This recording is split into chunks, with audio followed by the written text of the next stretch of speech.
नमस्कार। गुनाह की खबरों के साथ हाजिर हूं मैं प्रशांत। वो शनिवार की रात थी जब एक मां की गोद उजड़ गई, जब एक पिता के सपने बिखर गए, जब एक दादी के हिस्से में केवल यादें रह गई अपने पोते आदित्य की। पल भर में मामूली सी बात पर रॉकी ने एक परिवार को दुख के भंवर में डाल दिया था। गोली चलाते वक्त गुनहगार ये कभी नहीं सोचता कि उसे गोली चलाने का असर कहां तक होता है। वो ये कभी नहीं सोचता कि उसकी चलाई एक गोली केवल एक इंसान के जिस्म को ही छलनी नहीं करती, बल्कि वो एक पूरे परिवार के सपनों को, उसके अरमानों को छलनी कर देती है। आदित्य के पिता को अभी भी इंसाफ की उम्मीद नहीं है, उन्हें सिस्टम पर भरोसा नहीं। दरअसल रॉकी के पिता बिंदी यादव की ताकत के सामने उन्हें इंसाफ की देवी कमजोर नजर आती है। आज हम आपको बताएंगे कौन है ये बिंदी यादव और दिखाएंगे आदित्य से जुड़ा पूरा मामला। बने रहिए हमारे साथ, देखते रहिए आपका अपना शो पूर्वक्रम स्पेशल।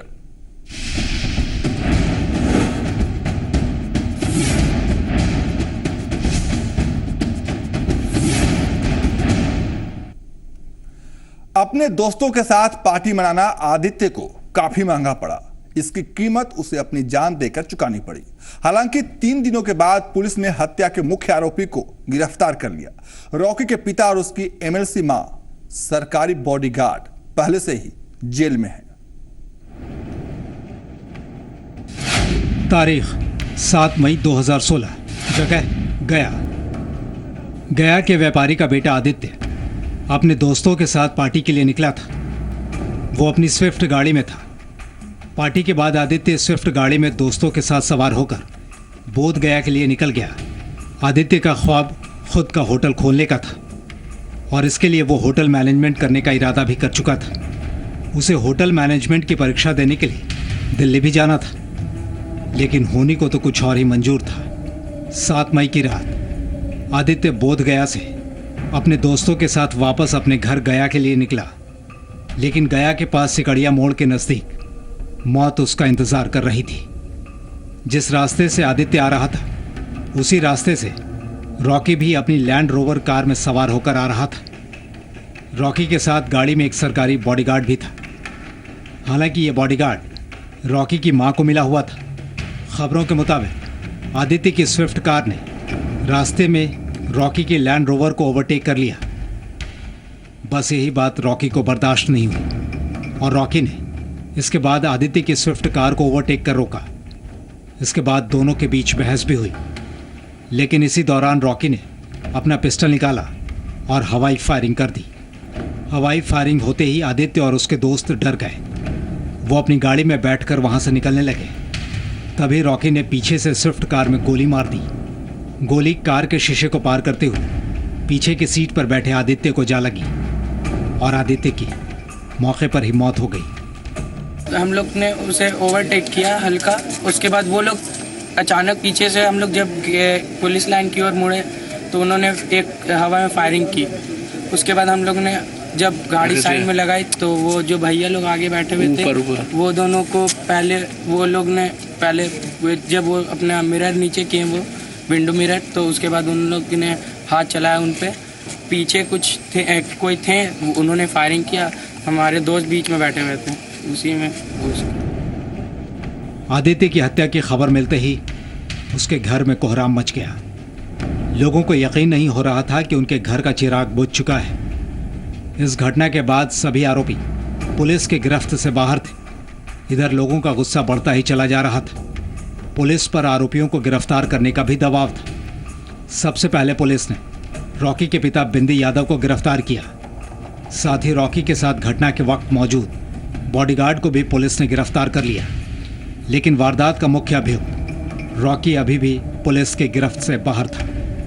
रॉकी की गिरफ्तारी के लिए लोगों का गुस्सा बढ़ता ही जा रहा था। गया बंद कराया गया, कैंडल मार्च निकाला गया, सोशल मीडिया का भी सहारा लिया जाने लगा।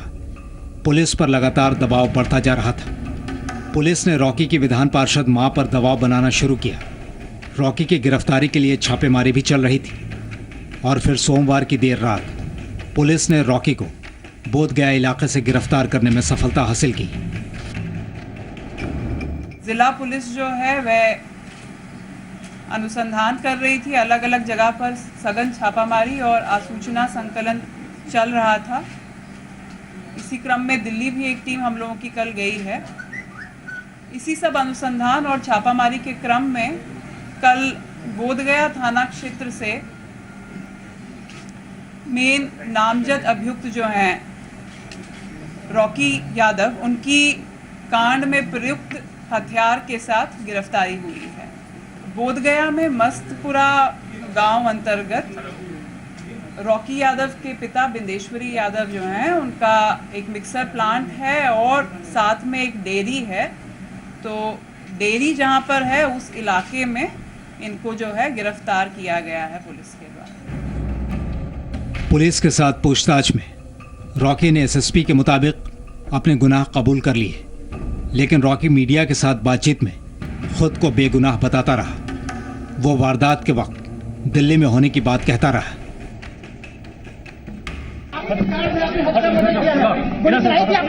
नहीं राजनीतिक साजिश सब न्यायालय में बता देंगे। हम लोग ऐसा कोई काम नहीं किए और न्यायालय पर पूरा भरोसा है।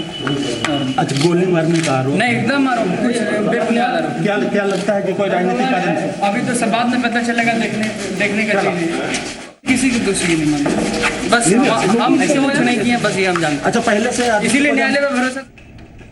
जिस पिस्टल से गोली मारकर आदित्य की हत्या की गई थी, पुलिस ने उस पिस्टल को भी बरामद कर लिया है। ये एक विदेशी पिस्टल है। इस पिस्टल का लाइसेंस भी रॉकी के नाम पर है और लाइसेंस दिल्ली से बना हुआ है। वेपन ये ब्रेटा है, T Beretta, it's a foreign made weapon so far as we know now. पूछताछ हुई है और पूछताछ में पूछताछ भी हुई है। पूछताछ के साथ साथ जो है हाउस सर्च भी चला है। जो सूचनाएं जो आई हैं वो हम लोग अनुसंधान के क्रम में लेकर के आएंगे और अनुसंधान अभी चल ही रहा है और अनुसंधान में जिसके विरुद्ध साक्ष्य आएगा उसकी गिरफ्तारी या उसके अगेंस्ट जो भी लीगल एक्शन जो बनेगा वो अवश्य लिया जाएगा। हत्या का मुख्य आरोपी पुलिस की गिरफ्त में आ चुका है, लेकिन हत्या की सारी कड़ियों को जोड़ते हुए पुख्ता सबूतों के साथ उसे कोर्ट में साबित भी करना होगा, तभी आरोपियों को कड़ी सजा मिल पाएगी। राकेश कुमार के साथ अमित कुमार, जी मीडिया, गया। अब आपको बताते हैं कि हत्या का मुख्य आरोपी रॉकी कौन है, उसके पिता बिंदी यादव का क्या अतीत रहा है, आखिर बिंदी यादव का रसूख क्या है कि आदित्य के परिवार वालों को इंसाफ की उम्मीद नहीं है।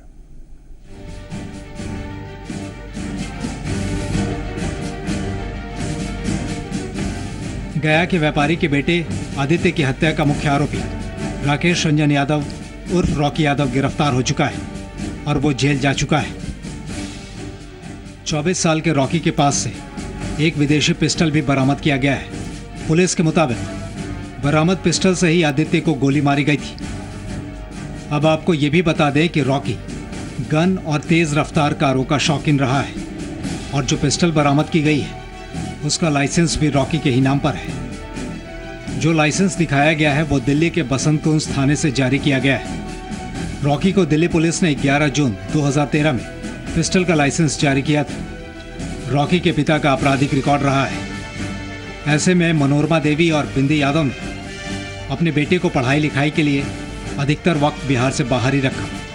रॉकी ने डीपीएस रांची से 10वीं पास किया था और फिर उसके बाद वो आगे की पढ़ाई के लिए दिल्ली चला गया। दिल्ली से ही रॉकी ने पॉलिटिकल साइंस में एमए किया। मिल रही जानकारी के मुताबिक वो छुट्टियों में अपने घर आया हुआ था और फिर इसी बीच रोड रेज की घटना में आदित्य की गोली मारकर हत्या कर दी।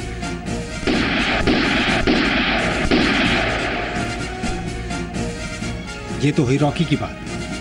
अब आपको रॉकी के पिता यानी बिंदेश्वर यादव उर्फ बिंदी यादव के बारे में भी बताते हैं। गया जिले के मोहनपुर के गणेश चक का रहने वाला है बिंदी यादव।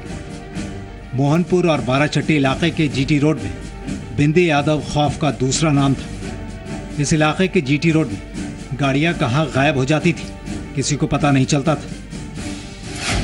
हाल ये था कि करीब 58 साल का बिंदी यादव 90 के दशक में आतंक का दूसरा नाम माना जाता था। मगध के कई इलाकों में इसकी तूती बोलती थी और फिर अपनी ताकत और आतंक के दम पर बिंदी यादव ने राजनीति का दामन थाम लिया। अपराध की दुनिया में रहते हुए बिंदी ने पैसे भी खूब इकट्ठा कर लिए थे और फिर ये पैसे राजनीति में कदम जमाने के दौरान काम भी आए। राजनीति के अलावा बिंदी यादव ने कंस्ट्रक्शन कंपनी भी बना ली और बिजनेस के हर क्षेत्र में अपने कदम जमा लिए। इसके साथ ही बिंदी यादव ने अपनी पत्नी मनोरमा देवी को भी राजनीति के मैदान में उतारा।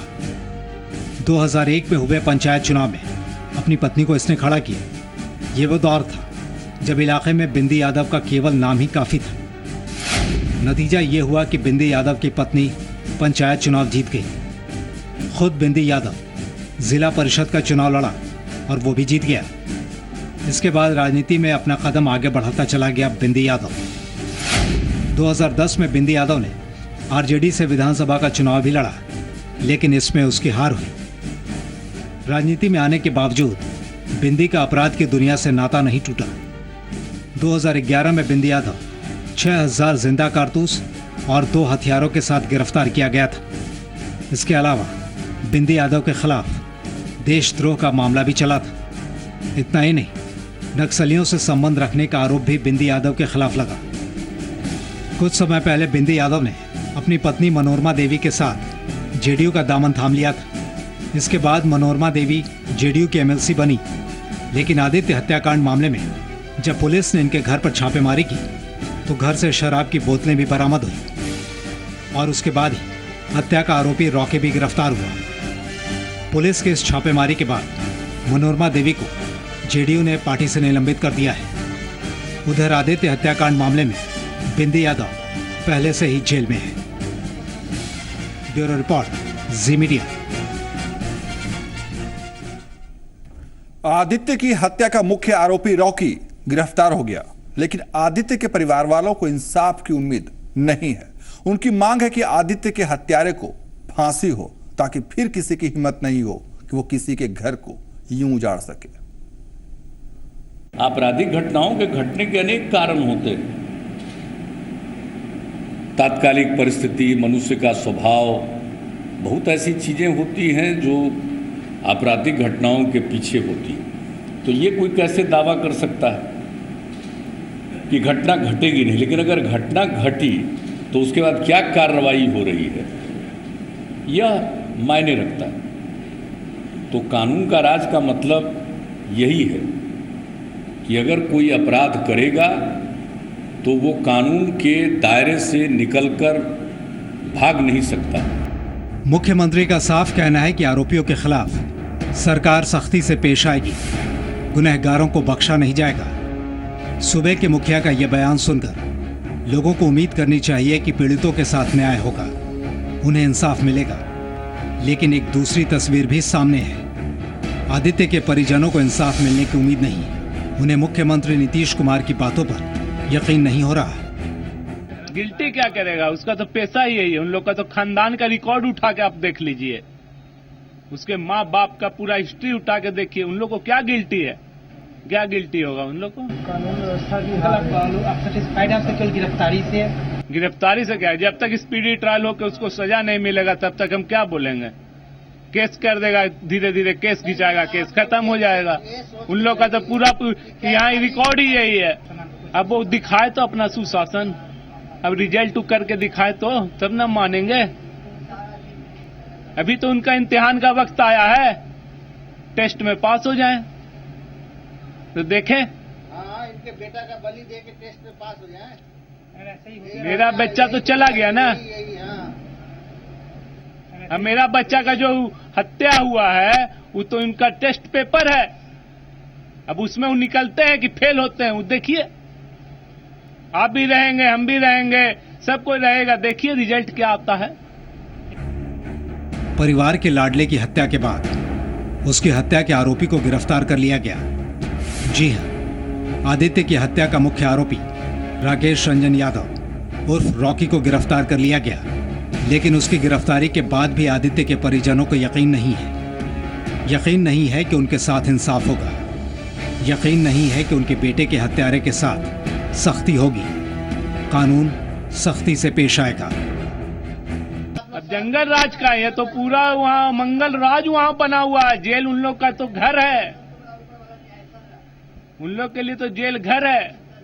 सजा मिलनी चाहिए, ऐसी सजा कि देखे कांपे लोग। खाली जेल में रहने से कुछ नहीं होगा। जंगल धधक रहा है। खाली जेल में रहने से तो उन लोग को वहाँ पार्टी चलता है, सब सुविधा चलता है वहाँ पर। जेल में क्या है?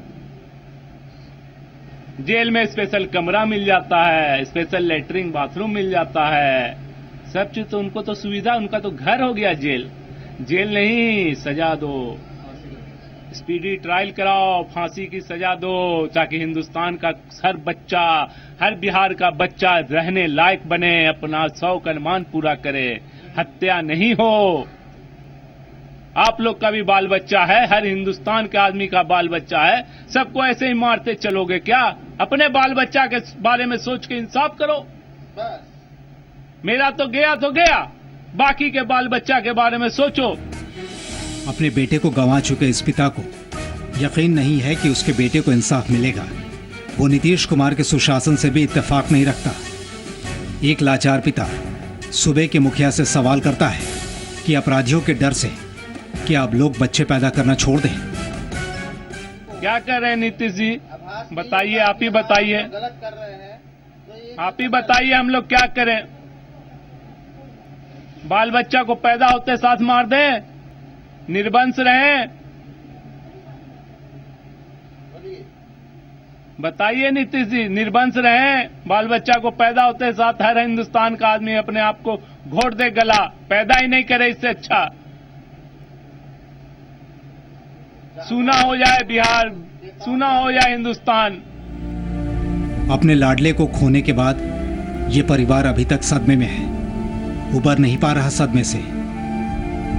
ये आदित्य की दादी है, अपने पोते को खोने की कसक इनके सीने में चुभ रही है।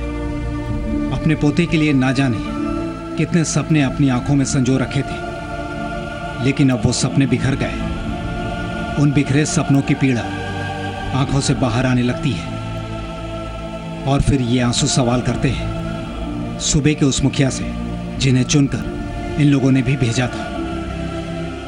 मनवाया से मेरे बच्चे को मार दिया।